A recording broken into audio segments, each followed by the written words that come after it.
Hi guys, and welcome back to the channel. In today's guide, we will focus on the most important aspects that determine a successful offensive. If you love green bubbles, then this is the right video for you. If you have any doubts, feel free to ask in the comments and make sure to join our Discord to meet our amazing community. And of course, if you enjoy the content I make, please make sure to support the channel by liking the video, subscribing and leaving me a comment. Now, I often say that there are three fundamental rules in HOI4. In principle, if you follow them, you're guaranteed to always succeed when pushing the eye. So let's start from that. Rule number 1. Supplies. Lack of supplies massively cripples your divisions, both offensively and defensively. Moreover, it increases attrition, burning through your equipment. You can always check it from here. So you want your divisions to be always supplied. How do you do that? There are several things affecting supplies. First of all, make sure you always have enough trains and trucks to keep your divisions at full motorization priority. You can change the motorization priority from each supply hub. There are up to 3 levels that you can see from this icon, but this is not very practical. A more convenient way is to do it directly from your generals, from this icon up here. And you can even do it for the entire army by selecting your marshal. Now, speaking of supply hubs, they are really important. Sometimes it is possible to build a few in preparation for a war, but since they take a very long time to build, usually that's not possible while the war is ongoing. So what you can, and you should do, is to always plan your offensives accordingly. Make sure to check the map. You can use the supply map mode for this, but even with the regular map mode, you can see railways and you can see these little icons for supply hubs. So when you plan a new offensive, make sure it always involves pushing for a supply hub. So here, for example, we can see a supply hub here, we can see a supply hub in here. So with this offensive, ideally, we would want to take these two areas. Cities tend to have supplies even if they don't have a supply hub, so pushing for cities is also a good idea. Supply hubs are not the only important thing in here though. You also need to pay attention to railways, as taking a supply hub without taking a railway connection to your own hubs will be nearly useless. Now, fortunately, unlike supply hubs, railways can be built fairly quickly. So if you need to connect 2 supply hubs, you can just build the railways and put them up in your priority. And as you can see, it will only take a few weeks versus almost 1 year to get the hub.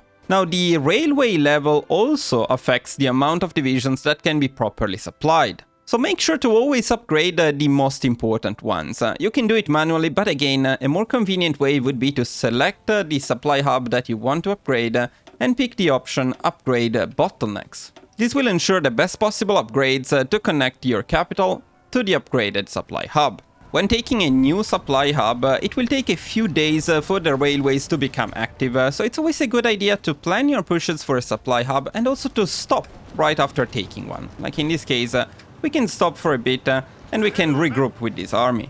In addition to making sure that your units are always supplied, another advantage of planning your offensives in this way is that this will force enemy divisions to fight far away from their own supply hubs, and consequently with very low supplies and very high attrition. You can see how all of the Soviet divisions in here are completely out of supplies, while our divisions are doing totally fine. Now, it is worth mentioning that infrastructures, as you can see, also have an effect on the amount of supplies available, and so does fully or not fully controlling a region. In short, supply hubs, motorization priority, railway connections, infrastructures, and fully controlling regions all have relevant impacts on the amount of supplies you will have available. When naval invading, make sure that you're always protecting your convoys.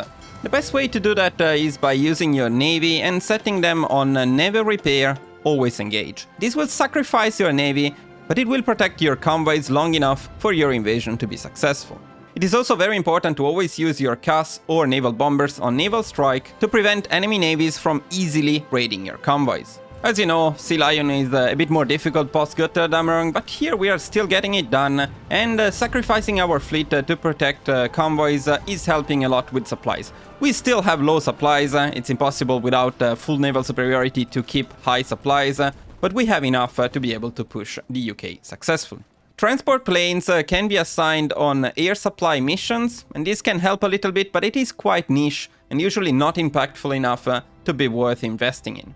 And with this we can move on to rule number 2, division's strength. You can have the best template in the world, but if it is at 30% strength, it won't do you any good. You can always check the division strength from here, and you can also see what you lack to be at 100%, which can be several types of equipment as well as manpower. So in principle, you should always try to have a surplus of the amount of equipment you will use for your divisions. You can always check it from this very convenient tab in which you can see what you're producing and what you have a surplus or a lack of.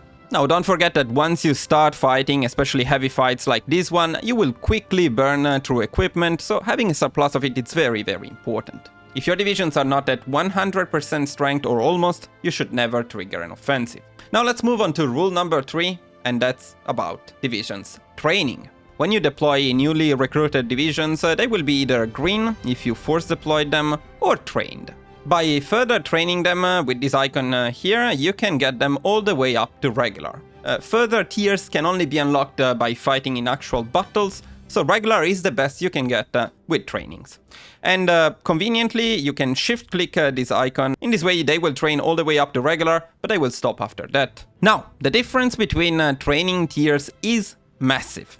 And as you can see, green has a minus 25% modifier, trained has a 0% modifier, and regular has a plus 25% modifier in battle. This means that regular trained divisions are 50% more effective in battle than green divisions. To keep this short, before engaging in a battle, you always want your divisions to be at the very least at regular training.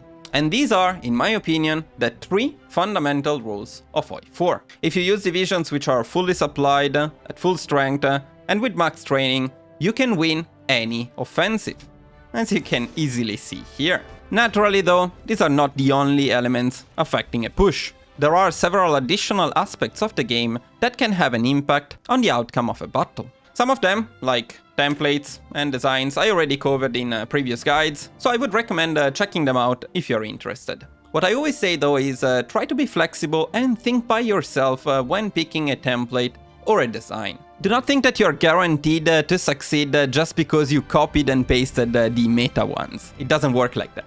For example, going back to some of the things we mentioned, if you're fighting in a low supply area, like this one for Finland, well, don't go in with a 36 with armor template because you will never get enough supplies. In this scenario, you're much better off using a small with infantry-only template with good support companies like we are doing here with Finland. And as you can see, you don't need massive weights or massive stats to be able to successfully push. The 3 fundamental rules are way more important. Here you can see how the Soviets are breaking all of them. They have no strength, no supplies, so they're in a terrible spot. Which also means that when playing against AI, there is enough flexibility for you to pick almost anything within a reasonable range. Maybe don't go below 10 width and don't go above 40 width. But almost anything in between can work as long as it makes sense and it is used properly. So make sure what you're using makes sense in the scenario in which you're playing and for your playstyle. And again, never forget the 3 fundamental rules of HOI4. Before we end the video, however, there are at least 2 honorable mentions that I feel like I need to cover. They could very well be the 4th and 5th fundamental rules of HOI4, but the truth is, these ones you can sometimes afford ignoring, at least partially. So, rule number 4, green air. Green air is great for pushing.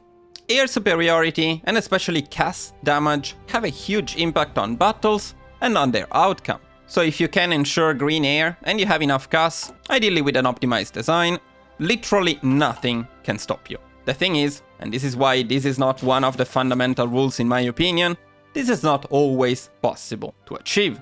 And while all majors can easily get green air, minors often struggle to get enough planes in time to contest air superiority. So the priority number 1 is to have enough fighters to get green air and then as many CAS as possible. If you cannot afford to make both, then the higher priority is for fighters to get green air or at least yellow contested air. If that is also not possible, then it is okay to give up on air entirely.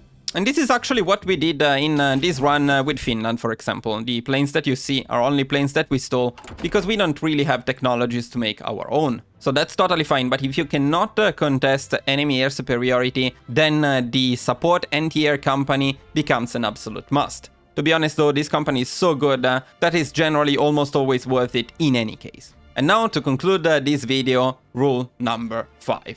Planning. After you assign your divisions an offensive command, they will start gradually gaining planning each day. This happens as long as they are not fighting, either attacking or under attack, and not moving. These are important things which we will mention later. Achieving max planning can offer some amazing bonuses, you can see them down there. Out of everything we mentioned so far, air superiority, experience and so on, the planning bonus can be by far the biggest boost. Especially if you go for the Grand Battle Plan Doctrine, which we are not even doing in this case. The left branch of Grand Battle Plan can increase planning to insane amounts. And so whenever possible, you should try to trigger your offensives when you have max planning. So why is this not one of the 3 fundamental rules?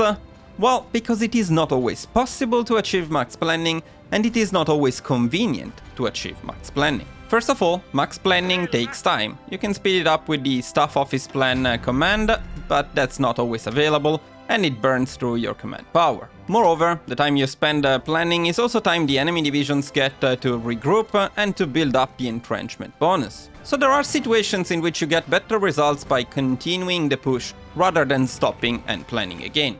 There are also situations in which it is literally impossible to get planning. That happens when you are constantly under attack from the AI. In that case, you can simply not get planning. Or this can happen, although this is a bit harder to showcase, when the front is constantly moving and you cannot get a chance to stop and get the planning bonus again. This commonly happens when pushing together with a stronger AI ally, which you cannot control and takes the initiative. Finally, the AI, especially some countries, like to use spy networks, and that can prevent you from getting max planning. And with this, that's really all for today's guide. I hope this was useful for you guys, and if it was, please do not forget to support the channel by liking the video, subscribing and leaving me a comment. Also, please do let me know in the comments if there is anything else, any other important rule that you would add to the list, or if you would change anything in it. As usual, thank you all for watching, and I will see you guys very soon in the next video.